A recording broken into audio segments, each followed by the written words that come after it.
오늘 설교 본문을 말씀드리고 함께 읽어보면서 사도행전 공부를 마무리하는 그런 설교를 시작해 보도록 하겠습니다. 오늘 설교 본문은 사도행전 28장 31절이 되겠습니다. 사도행전의 마지막 장 마지막 구절이에요. 사도행전 28장 31절을 다 같이 함께 읽어보도록 하겠습니다. 하나님의 나라를 전파하며 주 예수 그리스도에 관한 모든 것을 담대하게 거침없이 가르치더라. 아멘. 사도 바울에 관한 이야기인데요.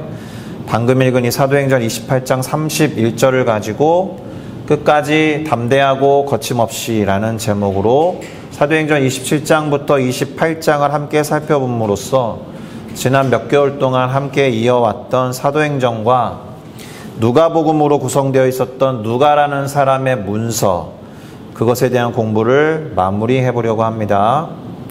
우선은 이 제목과 관련해서는 끝까지 담대하게 거침없이 라는 이 표현은 바울을 잘 표현한 단어들이에요. 그래서 바울다움이다 라고 말해 볼 수 있을 것입니다. 그것이 바울다운 모습이야. 끝까지 포기하지 않고 담대하고 거침없이 행하는 사람, 그 사람이 바울이지. 그에 대해서 여러 가지 다른 말로 표현할 수 있겠지만 우리가 오늘 살펴볼 본문들을 통해서나 지금까지 살펴보았던 사도행전의 다른 본문들을 통해서 보면 이와 같은 모습이 두드러진다는 것이 아닌가 이런 생각을 해봅니다. 제가 방금 바울다움이라는 표현을 썼어요. 그러니까 우리 모두는 자기다움이라는 것을 갖고 있겠죠. 자기다움. 그러면 저 자리에 뭘 갖다 끼워 놓겠습니까? 끝까지 담대하게 거침없이가 바울다움이라 그러면 여러분스러운 건 뭐예요? 우리 집사님다운 건 뭐예요? 권사님다운 건 뭘까요? 어쨌든 자기다움이라는 표현을 조금 독특한 표현으로 이렇게 쓰기도 합니다. I amness라는 말로 표현을 해요. I amness라는 단어를 딱 볼 때 떠오르는 단어가 사실은 있어야 하거든요. 우리가 하나님의 이름이라고 알고 있는 여호와라고도 발음하고 야훼라고도 발음하는 그 단어, 그것이 사실은 I am으로 이루어진 단어예요. 이렇게요. I am who I am이라는 뜻이고 이스라엘 사람들의 언어 히브리어로는 야훼라고 기록하는 그 단어의 뜻이 I am who I am이에요. 물론 저 단어를 한국어 성경은 출애굽기 3장 14절에서 나는 스스로 있는 자라고 번역을 해놓았지만 I am who I am은 그대로 직역하면 나는 나다 이런 뜻이 되는 거죠. 하나님께만 저렇게 절대적으로 말할 수 있는 단어가 아닐까라는 생각도 들어요. 또는 나는 존재하는 나다, 존재하는 나는 나다, 이렇게 번역을 할 수 있을 것입니다. 그런데 우리는 신약 성경을 통해서도 예수님이 I am 이라고 하시면서 당신을 드러낸 표현들을 종종 볼 수 있습니다.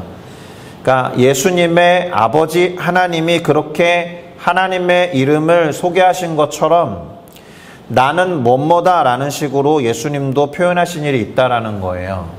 하나님과 예수님이 그런 면에서 통한다라는 거죠. 우선 예수님은 너희는 나를 누구라고 하느냐라는 질문을 제자들에게도 했지만 제자들에게 그런 질문을 하기 전에 예수님이 그런 질문을 받으신 적이 있어요. 너는 너를 누구라 하느냐라고 바리새인들이 예수님께 물어봤거든요. 예수님이 그 바리새인들에게 뭐라고 했냐면 니네들 조상 아브라함은 나의 때를 볼 것을 즐거워할 거다. 그리고 기뻐하였다. 이렇게 답해요. 잘 이해가 안 되시죠? 너는 너를 누구라 하느냐라는 질문에 예수님이 약간 생뚱맞는 대답을 하신 거예요. 너희들의 조상 아브라함이 나의 때를 볼 것을 즐거워하다가 보고 기뻐하였다. 이렇게 말했다라는 거예요. 그랬더니 유대인들, 이 바리새인들이 예수님에게 묻죠. 네 나이가 지금 50세도 안 됐는데 너는 아브라함을 보았다라는 거냐? 아브라함은 이미 수천 년 전의 사람이니까요. 그러니까 그때 예수님이 이렇게 말씀하십니다. 진실로 진실로 너희들에게 이른다. 아브라함이 나기 전부터 내가 I am 했다. 내가 있느니라 이렇게 말씀하십니다. 현재형을 썼어요. 그때부터 쭉 있다, 없었던 적이 없다라는 의미에서 I am이라는 단어를 썼단 말이에요. 그래서 그 말을 듣고 유대인들이 돌로 치려고 해요, 예수님을. 왜일까요? 하나님, 곧 야훼의 이름이 I am who I am이라는 것을 알고 있기 때문에 I am이라는 단어를 가지고 자기를 설명하는 것 자체가 신성모독이라고 생각한 거예요. 그러니까 유대인들은 I am이라는 이 단어를 들으면 하나님을 즉각적으로 생각하는 경우가 많았다라는 거예요. 잘 이해가 되셨을까요? 예수님이 그 출애굽기 3장 14절에서 모세에게 I am who I am이야, 나는 야훼야, 나는 여호와야, 나는 스스로 있는 자야 라고 당신을 introduce himself as his name으로 말씀하셨을 때 그때 사용한 I am이라는 단어를 가지고 당신에게 똑같이 적용해서 말씀하셨다라는 거예요.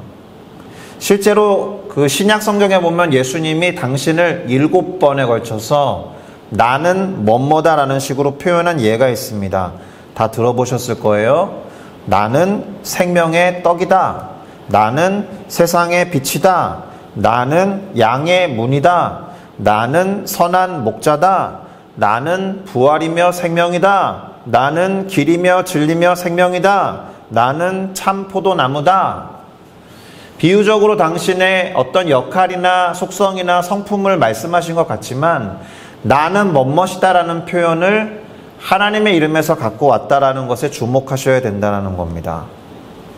자, 그런 면에서 아이덴티티와는 조금 다른 표현으로서의 이 I amness라는 말은 정체성을 표현하는 말이기도 하지만 그 존재가 갖고 있는 그 존재다움, 그 존재를 담고 있는 속성과 성품을 포괄해서 표현하는 표현이에요. 우리가 요즘에 많이 따져보는 거 있죠. 혈액형이 뭐예요? MBTI 유형은 어떻게 되세요? 디스크도 아세요? D 유형, I 유형, S 유형, C 유형 이런 거 있는데 이런 성격 유형 검사를 하면서 그 사람에 대해서 범주화해가지고 말하는 걸 좋아해요. 제가 일전에 말씀드린 적 있죠? 저는 MBTI를 좋아하지 않아요. 심리학을 공부한 사람인데 이유가 뭐겠어요? 사람들이 MBTI 검사를 하고 자기에게 더 집중을 해요. 아 그래, 나 그런 사람이지. 아 그래, 너 그런 사람이야. 사실 MBTI를 검사하는 것은 관계를 개선하기 위한 거거든요. 내가 이런 사람이고 당신이 그런 사람이니까 당신의 그 성향을 내가 존중합니다. 나에게 이런 성향이 조금 부족하지만 이 부분은 이렇게 개발될 수 있습니다. 뭐 이런 식으로 관계지향적으로 이 유형 검사를 사용해야 되는데 대부분 맞아 이렇게 하고서 끝낸단 말입니다.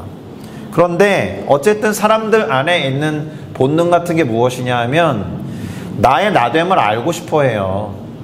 그 사람의 그 사람됨을 알고 싶어 한단 말이에요.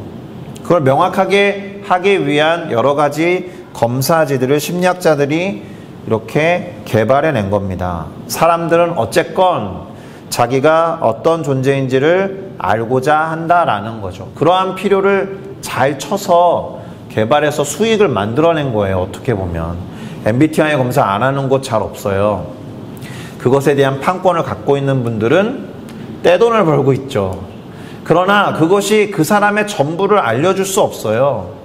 그리고 그것을 검사했다라고 해서 그것의 목적을 이루지는 못해요. 제가 말씀드렸듯이 사람을 잘 배려하기 위해서 사용하는 검사여야 하는데 대부분 자기를 아는 것으로 그치더라.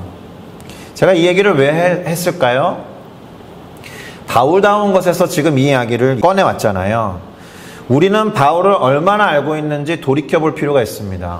우리가 바울을 아는 만큼, 그리고 특별히 이 사도행전에서 바울에 대해서 기록한 내용들을 보면서 아, 바울은 이런 사람이구나 라는 것을 알 수 있겠죠. 이게 성경을 들여다보는 방법이기도 해요. 어떤 사람은 성경에서 뭐라고 말하고 있지? 그러면 그렇게 관찰해서 알아가는 거예요. 누가 바울은 그런 사람이다라고 그 사람에 대한 정보를 알려주기 전에 성경에 기록된 바울을 그냥 찾아보는 거예요. 귀납법적으로 접근하는 거예요. 관찰해서 아, 이 사람은 이런 사람이구나.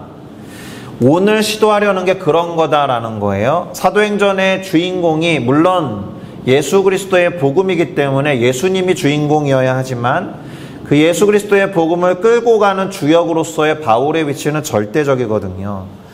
오늘 사도행전을 마무리하면서 특별히 27장과 28장의 내용을 사도 바울의 바울됨, 바울의 됨됨이, 그것에 초점을 더 보려고 합니다. 우선 사도행전 27장과 28장은 로마로 향하는 항해를 시작하고 우여곡절 끝에 결국에는 로마에 도착한 바울의 이야기를 기록하고 있어요. 그래서 오늘은 어떻게 해보려고 하느냐, 그 우여곡절의 여정을 추적해가면서 요약해보면서 그 안에서 이 사도 바울은 어떤 사람으로 기록되어 있는지, 사도 바울 다움이 무엇인지를 찾는 작업을 한 뒤에 그것이 갖고 있는 의미를 우리 가운데 적용해 보려고 합니다. 우선 항해를 시작했어요. 그리고 아름다운 항구라는 뜻의 미항에 도착합니다. 바울은 이 로마로의 항해를 책임지고 있는 백부장은 뭐라 그랬어요? 100명의 부하를 거느린 대장 정도 된다 그랬잖아요. 그러니까 자연스럽게 이 배에는 백부장 한 명이 탔으니까 100명의 군사가 같이 탄 거죠. 조금 더 이 미항에 머물다 가자라고 제안을 해요. 이유는 몰라요. 영적인 촉이었는지도 모릅니다. 그런데 이 백부장은 선장과 선원들의 말을 더 귀 기울여 듣죠. 당연한 거 아닙니까? 항해를 통해서 배를 타고 가는 사람이니까 항해와 배의 전문가인 선장과 선주의 말을 듣는 게 당연해 보이잖아요. 바울의 어떤 영적인 느낌 같은 게 살짝 무시된 거예요. 암시죠. 바울이, 다른 사람도 아니고 사도행전의 주인공 바울이 여기 조금 더 머물렀으면 좋겠다라는 것을 굳이 기록한 거는 뭔가 다른 일이 벌어질 것을 암시하는 것 아니겠습니까? 근데 그 당시의 상식으로 볼 때 미항이라는 곳에서 조금 떨어지면 베닉스라는 항구가 있는데 베닉스에서 겨울을 지내는 것이 훨씬 유리했기 때문에 많은 선원들과 선장이 그곳으로 가자라고 제안을 했어요. 그래서 백부장이 동의를 했고 미항을 떠나서 얼마 떨어지지 않은 베닉스를 가려고 합니다. 진짜 얼마 안 떨어졌어요. 같은 섬 안에 있는 도시 항구거든요. 그런데 그 짧은 거리를 가는 동안에 유라굴라라고 부르는 광풍, 일종의 태풍을 만난 거예요. 지중해 그 작은 바다, 태평양이나 대서양이나 인도양에 비하면 작은 바다이지만 거기에서도 풍랑이 있었던 거죠. 유라굴라라는 광풍을 만나게 되고, 그러니까 이렇게 흔들리고 저렇게 흔들리니까 배를 가볍게 해야겠다 싶어가지고 가라앉지 않게 하기 위해서 갖고 있었던 짐 중에 불필요한 것들을 바다에 던져버립니다. 그리고 배에 필요한 것들 중에서도 최소한의 것들만 남기고 모든 기구들을 버린 상태로 배가 이제 바람에 휘청휘청거리면서 표류하고 있는 상태에 있는 겁니다. 풍랑이 치는 대로 이리 갔다 저리 갔다 쏠리고 흔들리는 상태에 처하게 된 거예요. 그렇게 여러 날 지내보세요. 어떻게 되겠습니까? 이제 이렇게 죽는 거구나. 그래서 구원의 희망마저도 사라져버리고 낙심하고 낭망하는 상태에 누가 나섰겠습니까? 바울이 나섰죠. 사람들을 격려하고 안심시킵니다. 그들 중에 아무도 생명에는 손상이 없을 것이라고 말해요. 그저 배의 일부만 조금 손상될 뿐이다 라고 밑도 끝도 없이 이렇게 확신을 주는 말을 합니다. 근데 밑도 끝도 없는 게 아니죠. 믿는 구석이 있어요. 내가 섬기는 하나님의 사자가 밤사이에 와서 이런 이야기를 들려줬다라고 하면서 사도행전 27장 24절에서 26절에 기록된 이 말을 합니다. 제가 읽어보겠습니다. 바울아 두려워하지 말라. 네가 가이사, 그러니까 로마 황제라 그랬죠.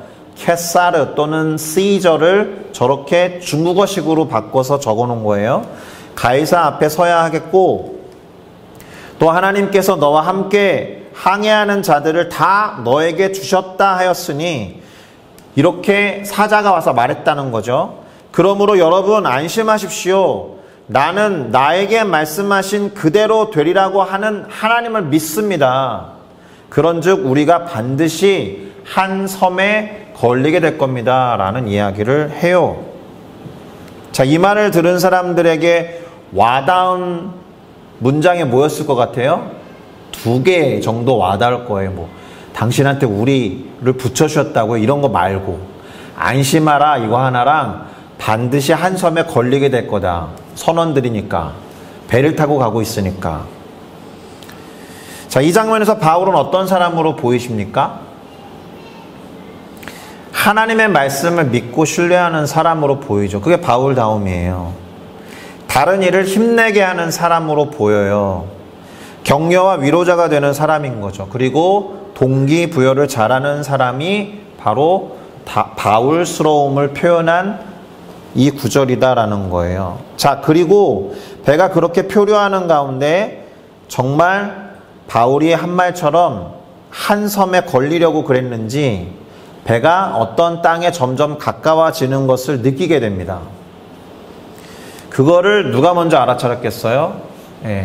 선원들이 가장 먼저 알아차리고 육지에 배가 가까워지는 것을 보면서 수위가 낮아지기를 기다렸다가 자기들이 먼저 살려고, 큰 배에는 어쨌든 거룻배 같은 게 있으니까 거룻배를 내리게 되는데 그걸 또 바울이 보게 돼요. 그래서 백부장하고 군인들한테 보고합니다. 고자질한 거죠. 그래서 군인들이, 사공들이 내려놨던 그 거룻배의 줄을 끊어버려요.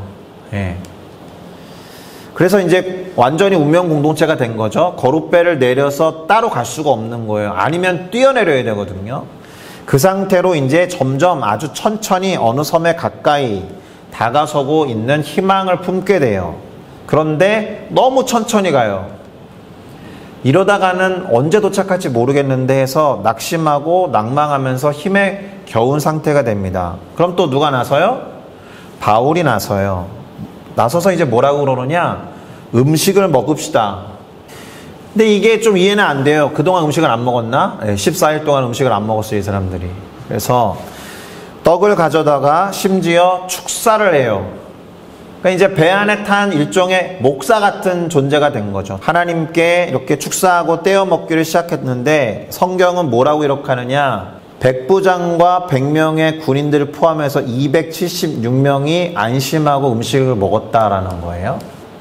거의 2주 동안 식음을 전폐하고 있었는데, 자, 바울이 음식을 먹어야 한다라고 하면서 덧붙인 이야기가 있습니다. 그게 사도행전 27장 33절에서 34절인데 제가 읽어보겠습니다. 너희가 기다리고 기다리며 먹지 못하고 줄인 지가 오늘날까지 14일인즉 음식 먹기를 권하니 이것이 너희의 구원을 위하는 것이다. 너희 중에 누구도 머리카락 하나도 잃을 자가 없을 것이다. 이렇게 말합니다. 몸을 잘 챙겨야 한다는 이야기를 한 거예요. 오늘 아침에 한국에 있는 어떤 싱가포르 순복음교회 다니다가 들어가 있는 한 친구가 연락을 했는데 자기가 난생 처음으로 정신의학과를 갔다는 거예요. 공황이 온 거죠. 근데 정신의학과를 갔으니까 뭔가 다른 처치를 해줘야 될 것 같은데 선생님이 그랬다는 거죠. 잘 쉬어라. 그리고 맛있는 거 먹어라. 이 얘기를 먼저 했다라는 거예요. 사실 영적으로 피폐하고 정서적으로 힘들어도 먼저 챙겨야 되는 것은 쉬는 거예요. 맛있는 음식을 먹으면서 잘 먹으셔야 돼요.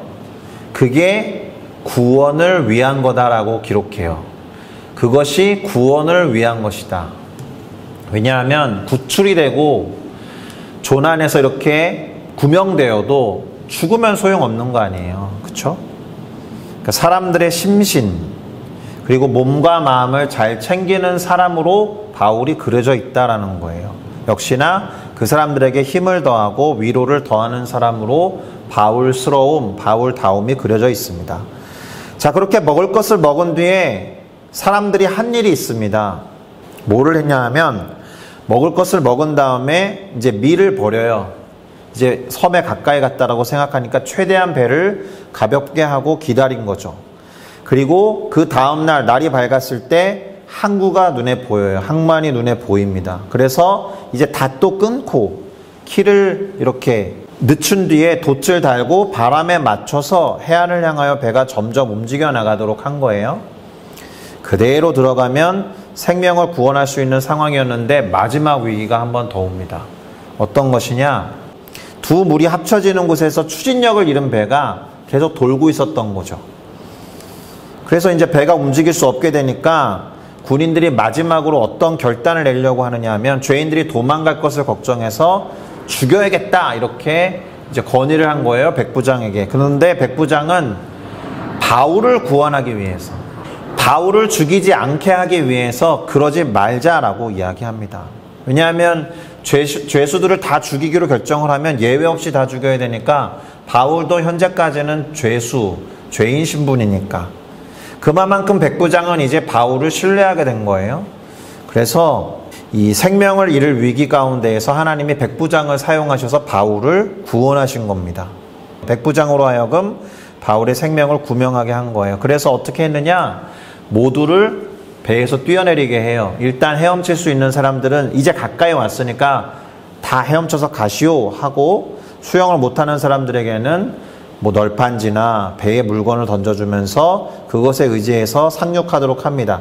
그렇게 아까 몇 명이었어요? 200명이 넘는 사람들이 모두 무사히 상륙하여 구조가 된 겁니다. 그리고 그렇게 도착한 곳이 오늘날의 몰타라는 섬이에요. 성경에 멜리데라고 되어 있는데 그 섬의 원주민들로부터 동정을 받아서 따뜻한 불을 쬐게 되고 영접을 받습니다. 28장으로 넘어간 겁니다. 그런데 그때 일이 벌어져요. 바울이 불을 피운 곳에 이렇게 땔감을 집어넣고 있었는데 독사가 와서 그의 손을 무는 일이 벌어집니다. 그것을 보고 사람들이 이제 생각한 거죠. 야, 생명이 잃을 뻔한 데서 모두 살았는데 이 바울이라는 사람은 뱀에게 물리는 거 보니까 제대로 죄를 지었나 보다. 이 사람은 구원 얻지 못할 죄인인가 보다라고 생각했다가 뱀에 물렸는데 바울에게 아무런 일이 벌어지지 않으니까, 상하는 일이 없으니까 이 사람 신인가 보다 이렇게 생각하게 됐다라는 거예요. 그렇게 바울이 사람들로부터 인정을 받은 다음에 그 몰타 섬에서 가장 높은 지위에 있었던 보블리오라는 사람, 이 사람이 구명된 사람들에게 선대하고 막 되게 잘 도와줬는데 때마침 그의 부친이 열병과 이질에 걸려서 누워 있었던 것을 보고 바울이 기도하고 안수해서 낫게 했다라는 거예요. 그랬더니 섬에 있었던 많은 사람들 중에 병든 사람들이 와서 바울로부터 고침을 받고 결국 이런 환대를 주고 받고 하는 일을 통해서 바울 일행이 로마로 다시 갈 수 있도록 배에다가 필요한 것들을 채워주는 일이 벌어졌다라는 거예요. 그렇게 석 달 후에 알렉산드리아 배를 타고 떠나서 수라구사라는 지역을 지나서 레기온 그리고 보디올이라는 지역을 거쳐서 드디어 로마에 이르게 된 겁니다. 지도로 간략하게 말씀드리면 여기서 출발했어요. 여기 가이사랴니까 시저, 케사르를 그렇게 이름해가지고 로마 황제를 기념하는 항구 도시에서 출발했는데 여기 크레타 섬, 오늘날 크레타 섬이에요.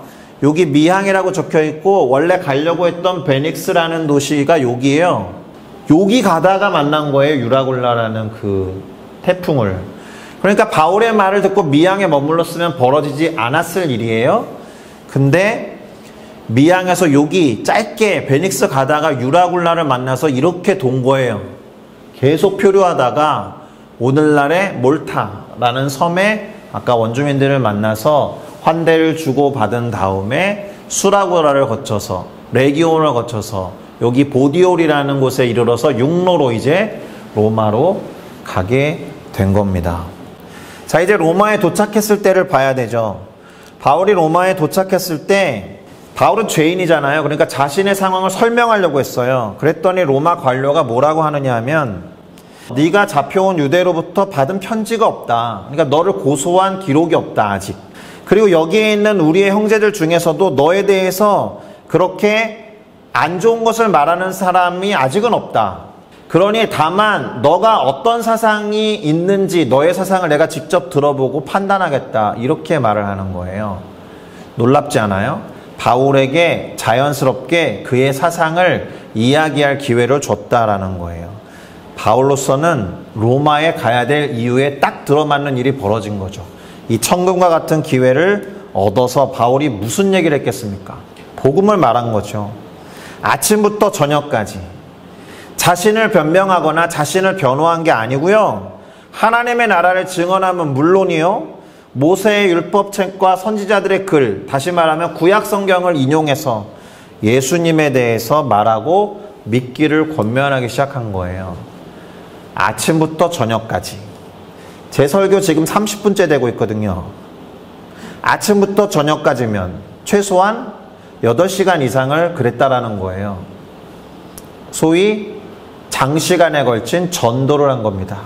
그랬더니 둘로 갈리겠죠. 바울의 말을 듣고 믿는 사람이 있는 반면에 믿지 않는 사람들도 있어서 막 설왕설래하고 논쟁이 일어난 거예요.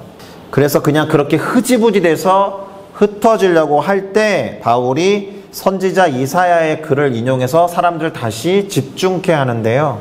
그것이 사도행전 28장 25절에서 28절에 기록되어 있습니다. 제가 읽을게요. 성령이 선지자 이사야를 통하여 너희 조상들에게 하신 말씀이 옳다. 뭐라고 했느냐? 이 백성에게 가서 말하기를 너희가 듣기는 들어도 도무지 깨닫지 못하며 보기는 보아도 도무지 알지 못하는도다. 이 백성들의 마음이 우둔하여져서 그 귀로는 둔하게 듣고 그 눈은 감았으니 이는 눈으로 보고 귀로 듣고 마음으로 깨달아 돌아오면 내가 고쳐줄까 함이라 하였으니 그런즉 하나님의 이 구원이 이방인에게로 보내어진 줄 알라. 그들은 그것을 들으리라 하더라. 이 말씀을 인용하면서 사실 그런 거예요. 복음을 들었을 때 그대로 못 깨닫는 사람들이 있다라는 거죠. 마음에 거부하는 사람들이 있어요. 듣기는 들어도 듣기 싫어하거나 또는 하나님이 혹시라도 선택하지 않은 사람들은 안 듣게 되겠죠. 우리 주변에 우리 가족들, 가까이 지내는 사람들에게 복음에 대해서 말하면 듣기는 들어도 깨닫지 못하고 보기는 보아도 알지 못하는 상황이 벌어지잖아요. 안타깝지만 그러면 복음이 그 가족 안에 머물러야 되느냐? 물론 머물러야 될 때가 있죠. 이 사람을 구원시키기 위해서. 그러나 일단은 다른 곳으로 그것을 알아듣고 구원받을 사람들에게로 가면 그 사람들은 들으리라 하는 예언을 이사야 선지자가 한 겁니다. 그래서 지금 왔다 이런 거예요. 바울이. 안타깝지만 다른 이들에게 복음이 먼저 흘러가게 되는 그런 상황이 그때도 있었고 오늘날에도 똑같이 벌어지고 있다라는 겁니다. 자, 그렇게 바울은 그런 상황에도 불구하고 막 믿었다 안 믿었다 믿네 마네 막 이렇게 토론이 난상 토론이 벌어지는 그 어수선한 상황에서도 자신의 처소에 머물면서 오는 사람들을 다 영접하고 하나님의 나라를 전파하면서 주 예수 그리스도에 관한 모든 것을 담대하고 거침없이 가르쳤다라는 것이 27장부터 28장의 내용이에요. 바로 이 내용이 오늘 설교 본문이었잖아요. 담대하고 거침없이 하나님의 나라를 전파하며 예수 그리스도에 관한 모든 것을 가르쳤다. 한 번만 더 읽어볼까요? 사도행전의 마지막 구절입니다. 소리내서 읽겠습니다. 시작. 하나님의 나라를 전파하며 주 예수 그리스도에 관한 모든 것을 담대하게 거침없이 가르치더라. 아멘. 담대하게 거침없이 자신에게 주어진 사명을 감당하면서 가르치는 사도 바울의 모습으로 사도행전이 끝나요. 정리를 해볼게요. 바울은 일단 꾸역꾸역 가요. 로마로. 우여곡절이 있었지만 하나님의 보호하심과 약속하신 말씀으로 인해서 로마에 무사히 도착하게 돼요. 우리는 하나님 어떻게 약속하셨는지 잘 알고 있죠. 너가 예루살렘에서 복음을 증언한 것과 같이 로마의 황제 앞에 가서도 증언하게 될 거야 라고 말씀하신 그대로 로마까지 갑니다. 자, 그러는 가운데 바울은 그가 로마로 가야 했던 이유, 가야만 하는 이유를 분명하게 알아서 희망을 끝까지 놓지 않죠. 모든 사람들이 식음을 전폐하고 14일 동안 거의 죽어가고 있었는데 바울만큼은 그런 사람들을 희망을 북돋워주면서 포기하지 말아야 될 이유들을 말해줬다라는 거예요. 이제 마무리하면서 우리가 그럼 무엇을 취해야 되는지를 말씀드리고 기도하도록 하겠습니다. 우선 어디를 가야 한다라고 하면 그게 중요하지 않아요. 무슨 말인가요? 어디를 가야 하는데 목적 없이 가면 그거 소용이 없다라는 거예요. 도착을 해서 또는 그 자리에 서서 해야 하는 일이 있을 때 포기하지 않겠죠. 그곳으로 가야 되는 이유가 명백할 때, 그곳에 서야 하는 이유가 명백할 때, 그 자리에 가야만 하는 이유가 명백할 때 기꺼이 사람들은 고생을 감수해요. 죽으려고 하지 않아요. 왜요? 도착해야 하는 이유가 있어서. 바울이 뭐 좋은 게 있어서 로마에 가야겠어요? 하나님이 분명한 목적과 사명을 줬으니까 그 유라굴라라는 광풍을 만나서 엄청나게 표류하고 14일 동안 다 먹지 않는 식음을 전폐하는 암울한 상황 가운데서도 사람들에게 격려하고 희망을 말한 이유는 로마에 가야 하는 이유가 명백했기 때문이에요. 사명감과 거기에 가야 되는 이유와 목적 없이 어떤 자리에 가면 다 뻘짓을 합니다. 엉뚱한 일을 하고 헤맨다라는 거예요. 나 이 자리에 왔으니까 지금부터 할 일이 있어 해서 그 일에 집중하는 게 아니라 제가 이제 뭐를 해야 되죠?부터 시작하니까 바울은 로마에 도착해서 하나님이 하신 말씀대로 하나님 나라를 선포하고 예수 그리스도에 대해서 전해야 했기 때문에 이 어려운 과정을 기꺼이 감수하면서 견뎠다라는 거예요. 믿는 사람들도 있었고 믿지 않는 사람들도 있었지만 서로 의견이 맞지 않아서 흩어질 것 같은 상황에서도 이사야 선지자의 글을 인용하면서까지 다시 집중시키는, 다시 말해서 바울은 그런 혼란스러운 가운데에서도 그답게 바울스럽게 끝까지 포기하지 않고 담대하고 거침없이 하나님의 나라를 전파하면서 예수 그리스도에 관한 모든 것을 가르쳤다라는 겁니다. 그래서 결론이 뭐냐? 우리도 우리답게 해야 하는 거예요. 새로운 것을 시도하는 것만이 능사는 아닌 것 같아요. 그리고 지금 내년을 한 5일 남겨둔 지금 새해라고 해서 올해 하던 것을 다 갈아엎어야 하는 게 아니잖아요. 하던 대로 행하면서 거기에 변화를 주거나 개선할 걸 개선하는 게 중요해요. 새로운 것을 가미하는 게 중요해요. 근데 저 하는 게 좋으니까 내 것을 버리고 저 사람의 것을 취할 때 뭘 해야 될지 모르는 상황이 벌어질 수 있다는 겁니다. 그래서 중요한 것은 본인의 강점대로 일하는 거예요.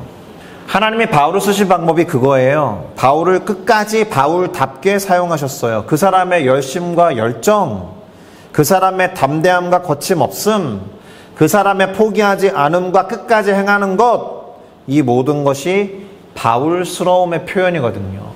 그러면 이제 물어야죠. 스스로에게 나다움은 무엇인가? 나의 IMness는 무엇인가? 하나님이 활용하기를 원하시는 은사와 달란트는 무엇인가? 그것을 가지고 어딘가에 가서 그것을 발휘해야 될 때 그 자리를 가는 것을 포기하지 않아요. 기꺼이 잠을 줄여서 가요. 기꺼이 고생을 감수해요. 해야 될 그것 때문에.